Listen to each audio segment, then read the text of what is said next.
نه طریق دوستان است و نه شرط مهربانی، که به دوستان یک دل سر و دست برفشانی.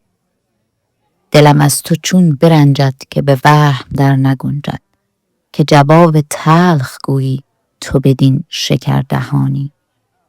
نفسی بیا و بنشین، سخنی بگو و بشنو، که به تشنگی بمردم بر آب زندگانی. غم دل به کس نگویم که بگفت رنگ رویم، تو به صورتم نگه کن که سرایرم بدانی. عجبت نیاید از من سخنان سوزناکم، عجب است اگر بسوزم چو بر آتشم نشانی.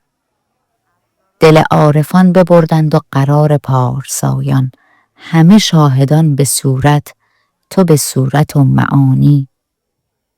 نه خلاف عهد کردم که حدیث جز تو گفتم، همه بر سر زبانند و تو در میان جانی. اگرت به هر که دنیا بدهند حیف باشد، وگرت به هر چه عقبی بخرند رایگانی.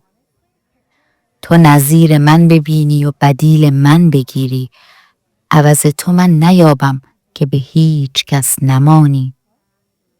نه عجب کمال حسنت که به 100 زبان بگویم، که هنوز پیش ذکرت خجلم ز بی زبانی.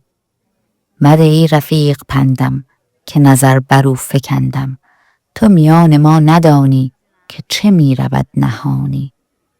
مزن ای عدو به تیرم که بدین قدر نمیرم، خبرش بگو که جانت بدهم به مژدگانی.